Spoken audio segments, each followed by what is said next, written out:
Welcome to the Philantrepreneur Show, hosted by Dr. Victoria Boyd, designed to offer tips, strategies, and insight to empower nonprofits and entrepreneurs with sustainable win-win solutions. The Philantrepreneur Show is sponsored by the Philantrepreneur Foundation, building capacity through education and professional services. Well, welcome. This is Dr. Victoria Boyd, and I'm your host for the Philantrepreneur Radio Show. I am excited to be here today and bring you tips and insights. Today we're going to welcome Ralph Stalter. I'm just waiting for him to come on the line right now. But in the meantime, actually over the last few months, I've had the real pleasure of working with some phenomenal leaders. And they're leaders of small businesses and nonprofits that are really creating an impact, you know. And as the president and founder of the Philantrepreneur Foundation and publisher of the Philantrepreneur Journal and this radio show, the host and producer of that, it's really, I really understand now the commitment and dedication that goes into launching these endeavors. And even though I've worked with a lot of organizations, it's sort of humbling as we look at the work that is done by these organizations. And I really applaud them because I'm pretty much overwhelmed. Today we're going to be talking about the arts community and how social enterprise and the whole social entrepreneurship really has been ingrained in their system for many times, for a long time. It's actually what they do. They're serving community. They provide a service that goes out to the community. It's really what they do by increasing the quality of life. But there has been some talk out there that, you know, what is the real definition of social entrepreneurship? I've read some articles.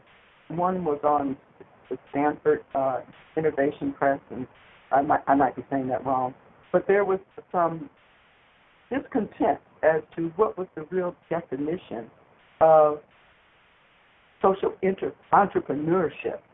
And I think it's pretty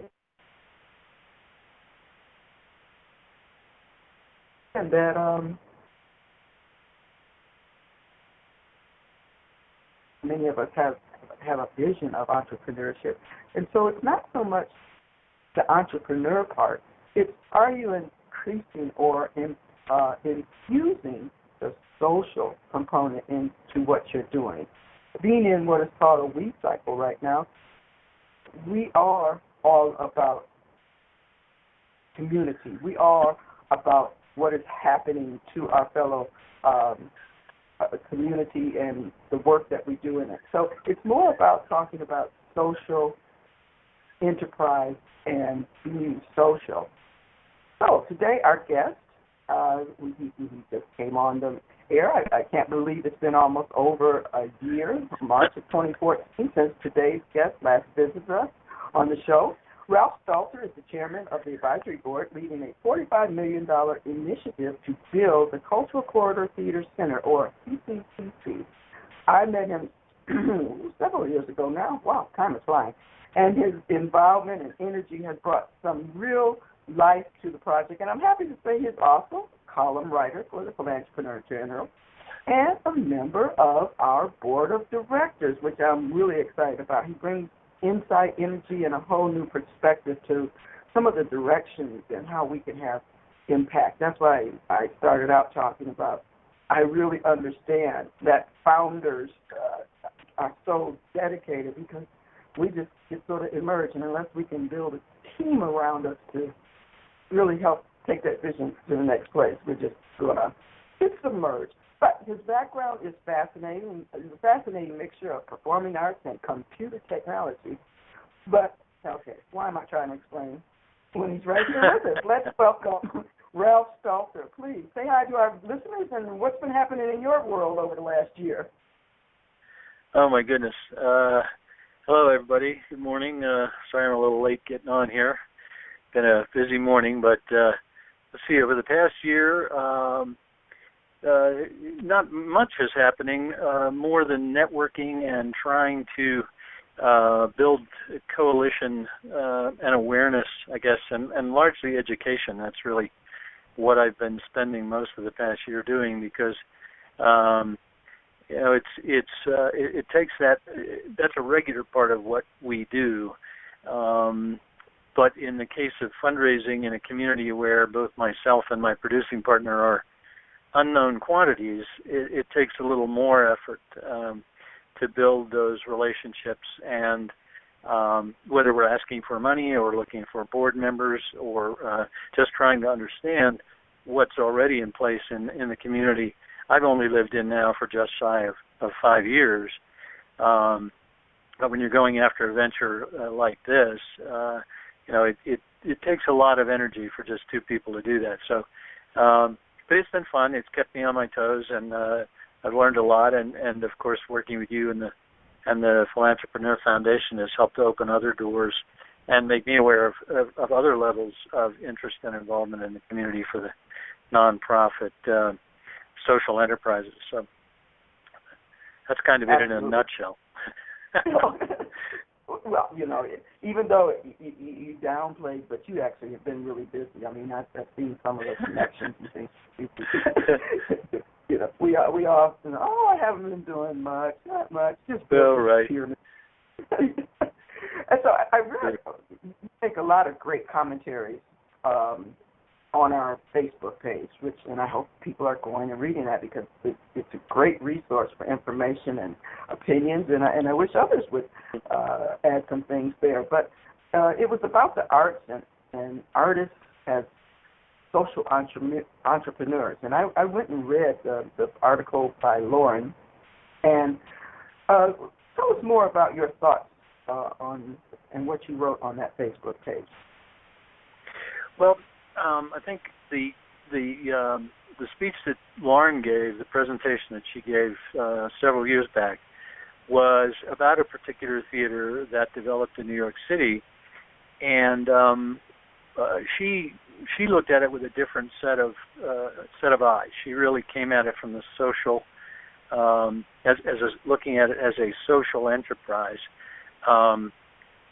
Because it was, and theater and the arts tend to be that more than I think people realize, and that was a large part of her presentation, that the arts are so active in the community on every level, and certainly in terms of social entrepreneurship. But that terminology we are coming to appreciate, I think, more in recent years, where you absolutely have to make connections and relationships in the community that cross over beyond the arts into local businesses and economic development resources and government and all those sorts of relationships that I think those folks in commercial enterprises tend to take for granted. But in the arts organizations, when you're starting to build an organization or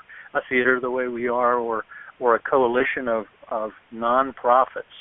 I keep flipping between the arts and nonprofits, but I'm really speaking in general about nonprofits. You have to be more aware of those opportunities and build on them from the very outset. Because if you ignore them and you simply focus on your art, the way the regional theater movement did when it started in the late 40s and early 50s in America, you can do that for a while, but it becomes so insular. And these days there's so much competition for space, dollars, human resources, volunteers, board members, every level of where you might need resources. There's at least a dozen other organizations who are vying for those same resources, and we're my focus since I've come to Las Vegas and started with the Theater Center is largely that there are a lot of talented individual artists and producing theaters in town that tend to focus on just what they need, and they're so busy doing that, rightfully so, that they don't see value or don't make the time to do what I call brain sailing with other theater companies or crossing over to other arts organizations or even nonprofits and commercial enterprises right in their community where there can be value added to those just by opening up those doors and starting to talk about how you can share resources and share marketing efforts and provide resources for those other organizations or businesses so that everybody benefits. And that's what Lauren was saying to a large extent in realizing that the theater company had done that right in the middle of New York City. Right, and it's really emphasizing the social part. I mean, there's, like I said, there's been some discontent as to you can't call yourself a social entrepreneur or a social enterprise if you're not dealing directly with what they call human conditions, water, and starvation and things. But I think the whole being social and contributing to a community goes way beyond that. Yes, those are high need areas, but there's different ways to be social, and what I profess being a social enterprise, it doesn't have to be just that they're important, but the whole arts community, my background is the arts, and so, I totally believe in it. It contributes socially in a whole different level. It enriches.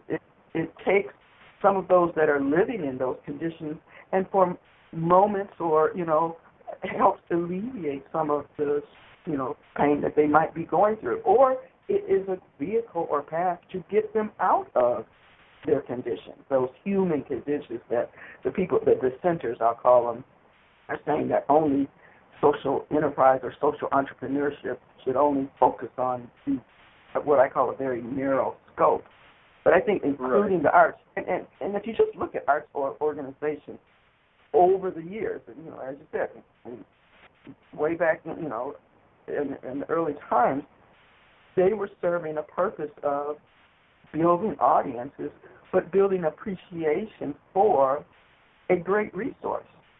So I'm just talking from what I feel the impact can really be.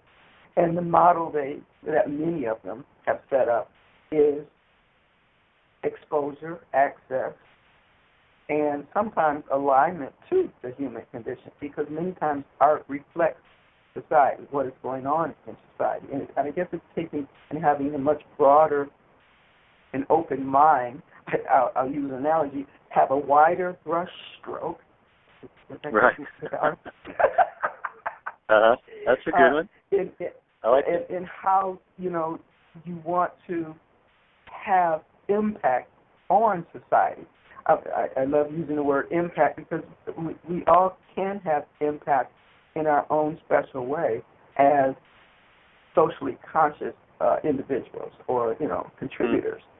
It's about looking for what is our forte or what is our specialty and how can we have impact in improving the human condition across several different landscapes. That's the contribution, and I guess I just don't agree with the dissenters. But that's what conversations are for. So I'm really looking at arts organizations as social enterprises, and I know we've talked about this a little bit, but what could be some of the effective? I mean, it's definitely in line with our goals, but as the mission for a social enterprise, what might an art organization do to really implement some things that maybe they haven't thought about, or have you even thought about that? I know I'm throwing in questions here because they're just coming to mind. That's okay. Well, actually, one of the things that comes to mind that I bumped into by mentoring a young man in New York City who started an organization called the Veteran Artists Project, and this guy was a veteran, and it's still pretty much a one-man operation, although I think he has a board of trustees now. And his idea was to take vets who came out of the service, who have artistic talent, whether it's visual arts, painting, singing, music, writing, whatever, and to give them outlets after their service to go back into the arts, whether it's as a career field, whether it's to help them bridge the change from military life to life back in the country outside of the military. And so what's happened there is they now have film production projects, theatrical projects, and visual arts projects, and I can speak to a couple of those. And don't let me ramble too long because they're really remarkable. Keep on going. It's fascinating. Well, so yeah, the painting, the visual arts side of it, is actually coordinated by a woman who works for Intel. So there's corporate support there, which is, that's another important connection to make. He's not doing this really on his own.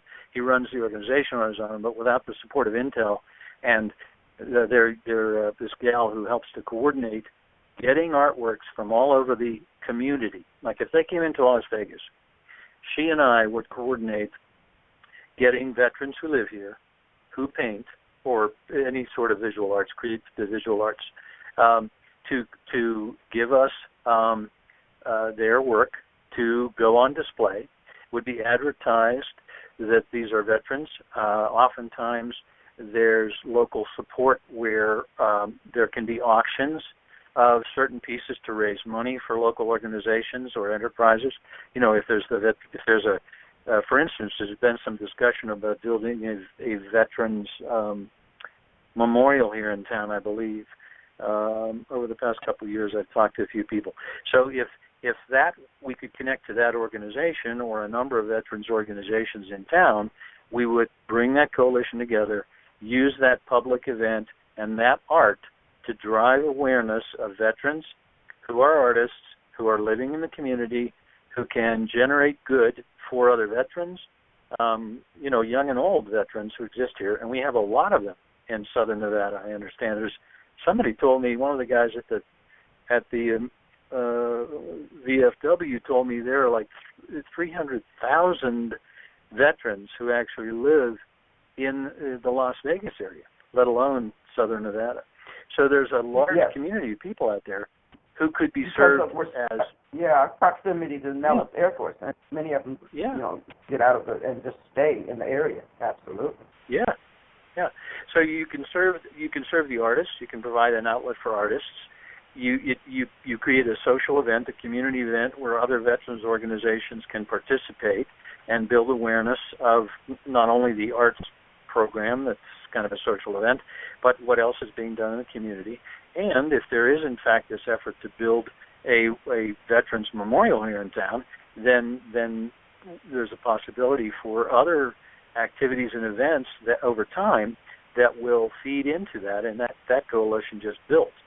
And it's the same kind of thing we do with what they call the Telling Project, which gathers veterans together who have stories to tell, and their families. This is interesting about the theatrical project. It gathers the veterans and their families to simply sit down with a playwright and talk about their experience. And you get this is done in local communities. It's been done in Baltimore and all over the country with support from a foundation whose name I can't remember right now. But no problem.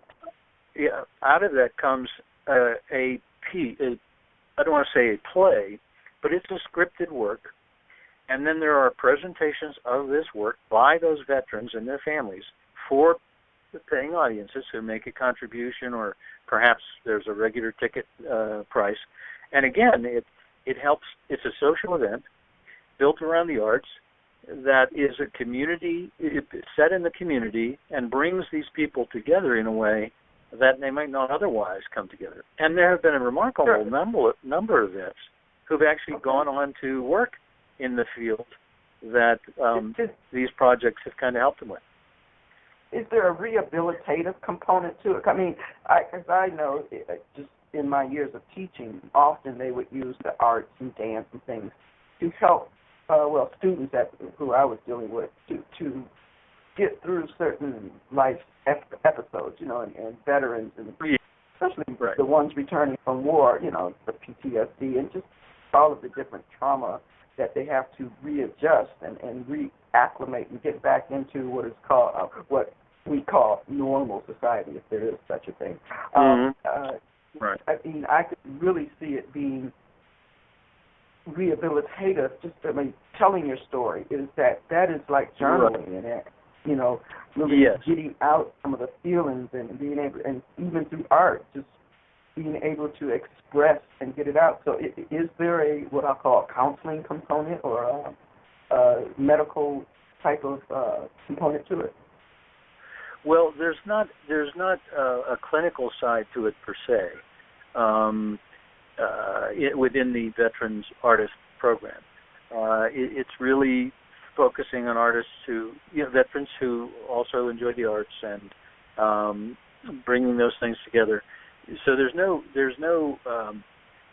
have been no reports or no real evaluation on a clinical level, but we those of us in the arts understand that sort of learning process and collaborative process that the arts, theater, music, and the exchange between art and its audiences is very cathartic. I mean, it just does that by nature. So we can probably say that it has some of that going on, but there's just been nothing official to it, and that's not the purpose of the Veterans Artist Program. But because there are plenty of other opportunities out there, both with the government and private resources to provide for those sort of support services. Yeah, and there are. I know there's lacking. Because I just happen to have done some research on that. There's so much in terms of external support. But project. I know you did a presentation last fall or an art showing last fall. Hopefully, we can see another one in the future real soon. What we're going to do is take a real quick commercial break, and we will be right back. The Philantrepreneur Foundation. Build your capacity with our educational programs and professional services. Learn how to be a philantrepreneur. Maximize your social impact and maximize your revenue.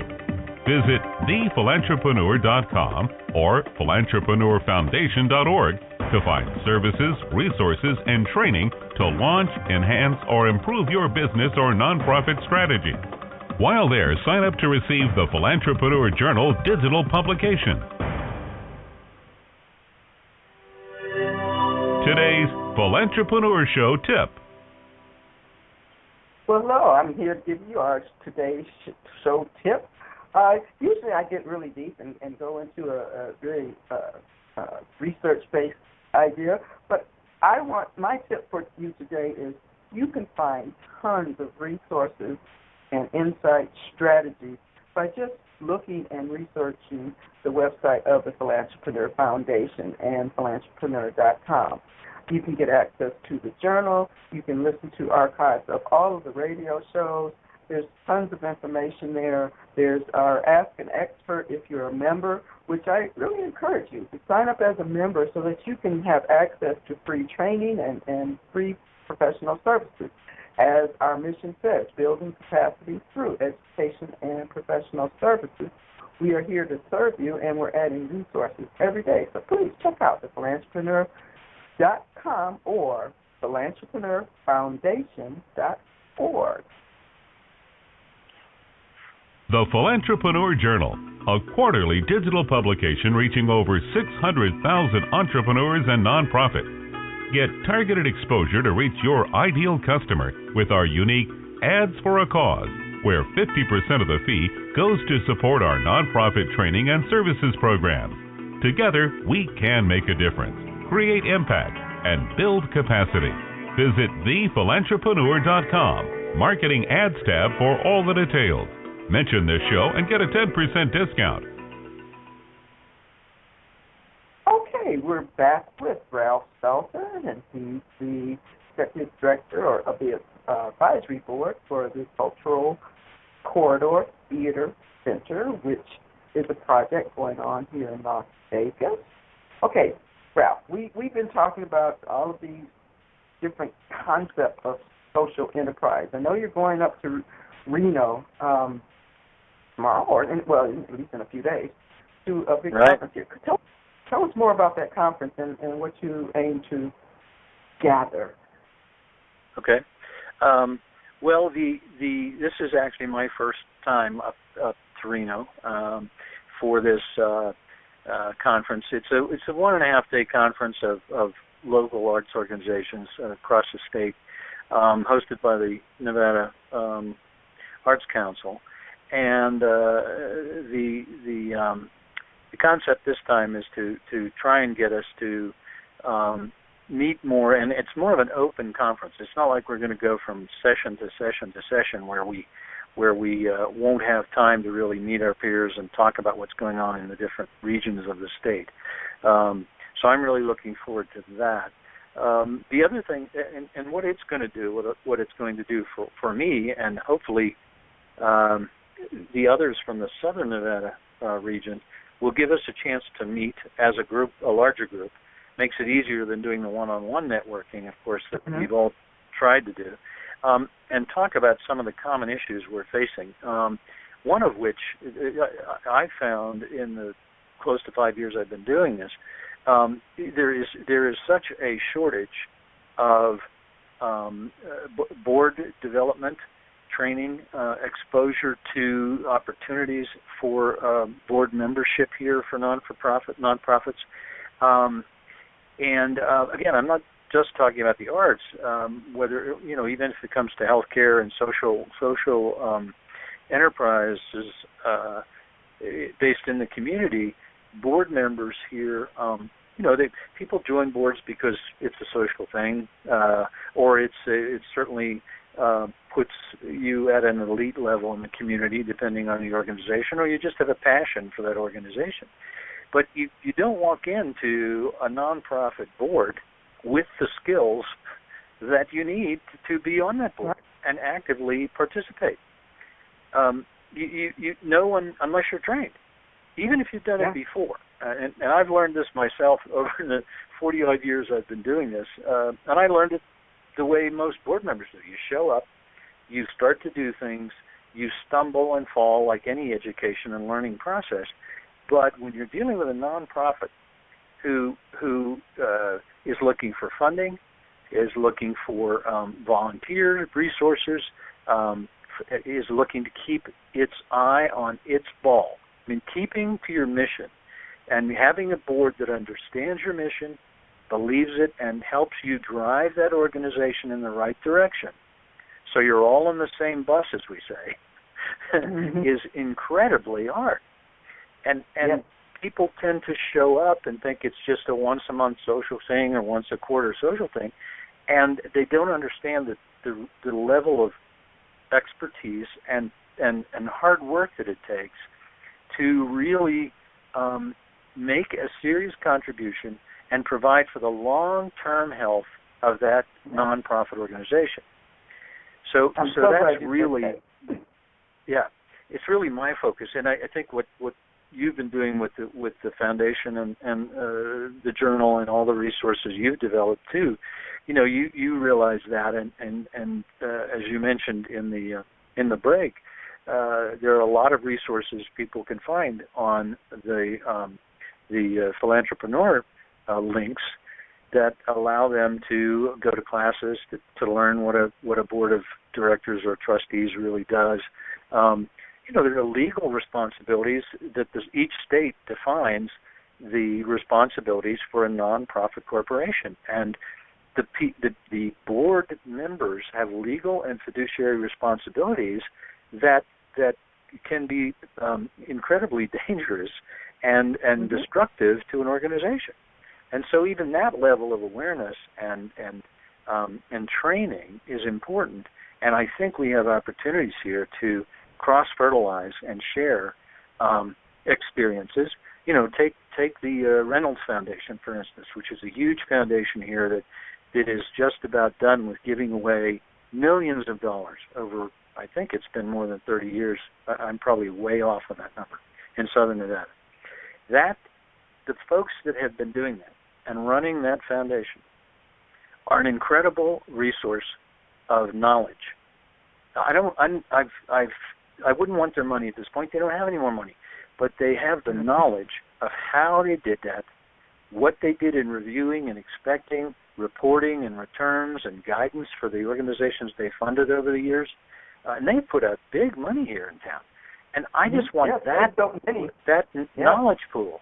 If I could tap into that, get a half a dozen of those folks in a seminar once a quarter, and make every board member who is on any nonprofit board in Southern Nevada attend those as a part of their board responsibilities, I think in a year to two at the most, we would have an incredible value added from those people just sharing what they've done over the years and what's worked, what hasn't worked, and open up the conversation so we start building a training ground for the young folks. I mean, how do young folks learn how to be on a board? I mean, they have energy, they have other resources themselves, and they sure want to get involved. But why waste their time in learning when we can put them in an educational situation with people who have been doing it for years? Yeah. So that's a big thing for me. And we're going to implement that. I just made that executive decision. No, you're talking. Our whole foundation, our core value is a culture of learning. If you read or look at anything that we do, we provide a learning base. I've done a board engaging your board class back in, I believe it was February or March in one of our regular trainings.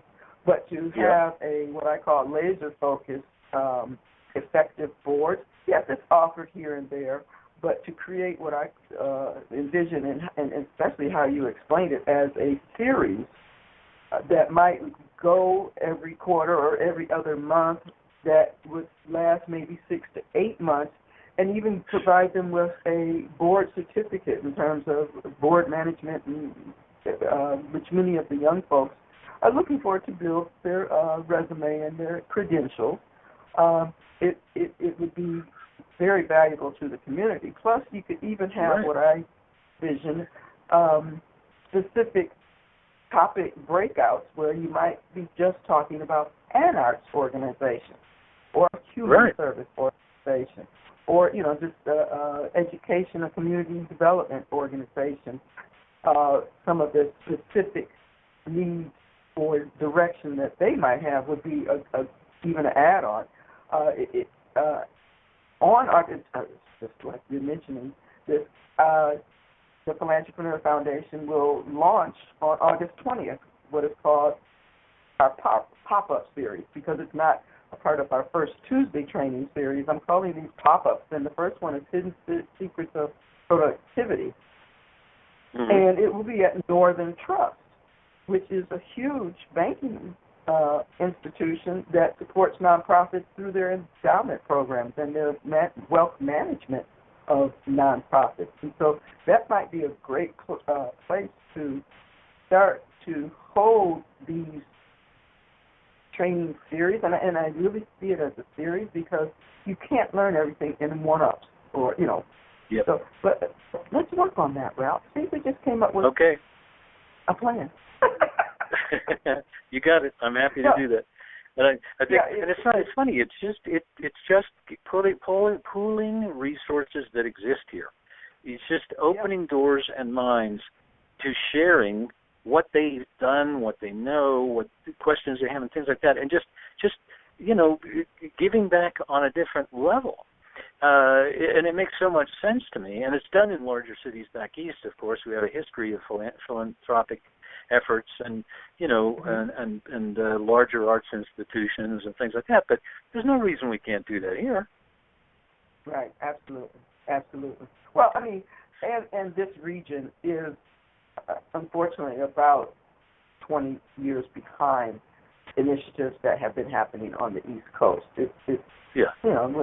We're still relatively new as a community and doing community service and projects. And so that's another reason that I brought the social enterprise model here, because it's more an East Coast, Florida, Midwest phenomena or model that is being highly implemented. And it hadn't really reached to the West Coast. So I'm really excited to bring the whole social enterprise model, because it's a great way to improve and just stabilize growth for nonprofits across the board. So it's exciting. I mean, I love being on what I call the creative side of, okay, here's a great concept, really needed. Okay, so now let's put it together. And that's what the foundation is about. It's creating opportunities for learning where we see gaps or needs. And I think that is a great need that you've verbalized, and I've seen it before, because whenever I do training, I always throw a board training in there, and even a part of the service we provide is going in and doing board training and services. So by putting what I call curriculum format, where they can actually see the outcomes that they're going to receive and put it into their life experiences, or make and show the transition of, here you are on this board and how this applies to you, and have them do practical applications of that. You can do that in a series, because you can send them with homework to come back with, here's our situation, what should we do, and give them real-time solutions. Right. That's exciting. And the thing is, even for young people, it's funny, even at the high school level. And I heard something yesterday about an elementary school that had actually designed and written ads, radio spots. But when you think of it, you can go into high schools and teach a class on philanthropy. You don't have to wait till college. There are different examples around the country where there have been efforts, for elementary school kids to save pennies and get pennies and then contribute to local needy organizations. And you can move to the high school level, and of course to college, where you start to open up and develop an awareness of what it means to give back to the community you live in. It's not always about money, and actually, for the larger population, it shouldn't be about money. I mean, not everybody's going to have the money, but everybody has time. Everybody has intelligence and a knowledge base and skill set that they can share on some level to help somebody else in the community. And I think that's what social change and social entrepreneurship really is about. And that's why it's picking up such a head of steam, because you can't avoid, you can't really sit there and say, I can't help. Because if you look around your neighborhood and look around your community, there's always something you can do. So it is very exciting, like you say, because we realize there's a niche, we realize there's room for this, and we're kind of happy to dive in head first. It is energizing for me and for you. I know that we share that in common, and that's why it's so great to work on the foundation with you. So. We could talk about this for hours, but I am not even watching the clock here in terms of the show. I love this. Yeah, we actually have a couple. I mean, we have time. I'm going to talk about more training concepts. Okay. For example, you do a lot with technology and stuff, that whole area. Right. And I'm going to use it as a platform to give a tip to a nonprofit. because we're going to present some training by you on using some of the Microsoft products and Excel and different things like that, because that has been your background. If you had to give a tip to a nonprofit, because that's what we're all about, on using those and something that you might teach them in the class that we're going to put together, what might that be? Well, I put you on the spot. No, that's okay. That's okay, actually, because I've actually addressed that question many times in my trainings over the years. Because people just going into Microsoft products, people look at word processing and spreadsheets as the two major applications, and they generally are. But within those two applications, which do very different things, of course, and I just remind folks, the word processor is all about words, and you can use graphics and things, but you're really trying to use the words to explain and talk about something, or write a letter, or build a pamphlet or brochure, and the spreadsheets are all about number crunching, to the degree where you can take any set of numbers and values and names and addresses and phone numbers and things and sort through them and search through them and you don't need to pay an outside vendor for a small nonprofit. You don't need to pay somebody a huge amount of money for a software application that is specifically used for fundraising or for marketing or for social media or for, maintaining a contact list. You can start off by doing that with your laptop and the Microsoft Office products. And eventually, as you grow, you may certainly want to have a more specialized and piece of software that's developed for that purpose, because you can't dig as deep in a donor list on Excel without spending a lot more man hours. So as you grow to the point where you've got a lot more donors or members or ticket holders, you probably will want to transition to a software application that's built for that purpose. But starting off, you can do that in Microsoft Excel. And it's I basically teach people how to do that in within an hour to an hour and a half class, introduce the basic concepts and how to begin to use it. And then, like you say, over time, if we have multiple classes or series, send them home to, go back to their nonprofit, take what you've learned today, build your own, it's from scratch, build your own spreadsheet. You're going to make some mistakes. We'll come back, bring them next week, do a workshop on them, talk about what worked, what didn't work, share from others what's going on, and then continue to build your database form, if you will, within Excel that you created over the course of a class or two, maybe 2-3 hours at the most. And then, depending on the time you got or your own comfort level, there's always room for additional training or, one-on-one conversations if you just need a little consulting after those classes. But it doesn't cost a lot of money. It just takes your time. You know what you want in a database, what you want to get out of it, and what you want to put into it. And Excel really is structured to sort and arrange and search for information, but you've got to know how to put it in there initially.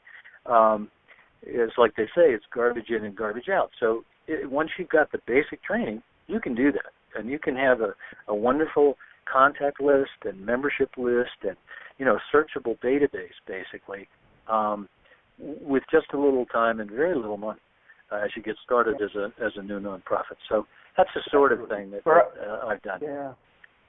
I mean, we're always looking for effective and efficient ways to do things that are economical. And when you're starting, many of them say, oh, we need money to do this, but there are some basic things that you could actually get going and prove that you have the foundation to be sustainable by trying to do some of the little things yourself. After a while, they get to be overwhelming, like I am right now. But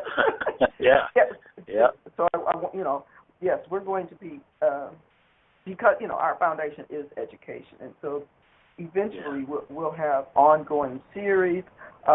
These things will be turned into webinars that the access to them will be on demand. That is, they can get the series and go through it at their pace, as fast or slow. So I'm really looking forward to what 2016 is going to bring to the foundation and the resources we'll be able to provide, because I've already connected with the company that can help us record all of these things, so at least they're in great quality.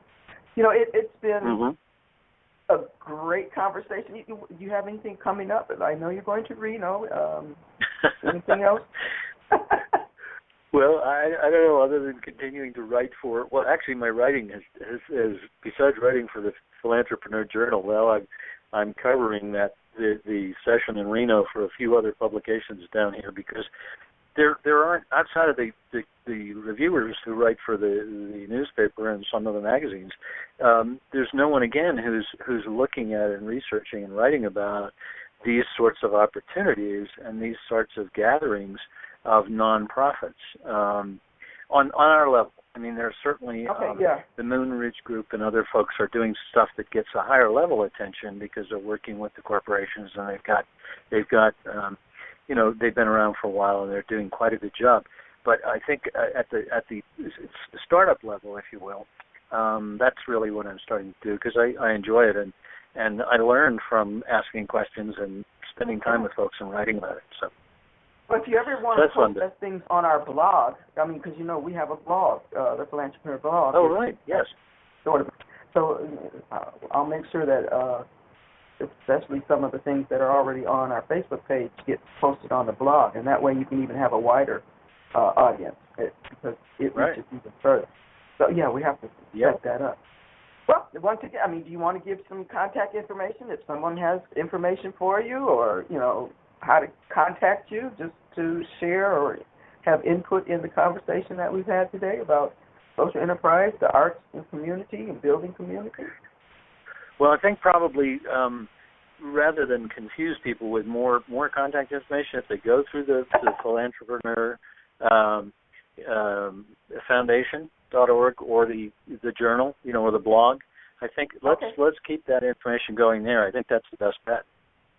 Okay, yeah. And so I'm telling all the listeners, look for Ralph's article coming up in the next issue of the Philantrepreneur Journal, and I will make sure that some of his content gets posted on the blog, and I'll give him access so that anytime he wants to post something there. And please, go read it, make comments, so that we can start a dialogue, get some conversation going. That's the only way that we're going to move forward as a community, as first starting the conversation, and then talk about what are the call to action. What can we do as a community to move whatever it is our passion is to help move the community forward. This has been great. Thanks, Ralph, for joining us today. I always get pleasure out of talking to you. You bring such great insight. Thanks again. Okay, listeners, mark your calendar and save the date for October 26th through 28th. 2015 for Impact Learning 2015. This will be 3 days and 2 topics. On day 1, we're going to have Impact Marketing featuring Michael Jewell. He's the author of Pendulum with Roy Williams. Great, he's known worldwide for his marketing insight. And we're going to be talking about building relationships, your marketing message. Are you even talking to the right people? Because we're in a specific cycle right now. And then also Kellen Kaufman will join us from Advise Media Group, talking about maximizing your internet marketing capabilities and effectiveness. Day 2 and 3, this is what I'm really excited about, social enterprise for nonprofits. It's the only way to be self-sustaining and have impact in the future. You must learn to create revenue streams and earn income of unrestricted money. So come out and learn how to create a business plan. All of the information and details are on http://PF. That's for Philantrepreneur Foundation. PFImpactlearning.info. It's the direct link right to the conference information and registration. Early bird registration is open right now, so you get a big discount. And just know that space is limited, so it might sell out before we even get to the regular registration. So I would go on there today. Remember, Like the Philantrepreneur Foundation on Facebook. There's a lot of information there. Opt in on the website, and we will be running contests, features, and offering different awards for organizations so that they can attend the conference. However, you must be a follower. So, once again, until next time, this is Victoria Boyd enthusiastically saying, make this a great day. Have a great day. Thank you for tuning in to the Philantrepreneur Radio Show, hosted by Dr. Victoria Boyd. Get involved. Follow us on Facebook and other social media outlets. If you wish to share comments or suggestions or appear as a guest on our show, visit www.thephilantrepreneur.com. Contact Victoria Boyd. Email her at theboyd@thephilantrepreneur.com. The Philantrepreneur Radio Show is a production of and sponsored by the Philantrepreneur Foundation, a 501c3 tax-deductible organization.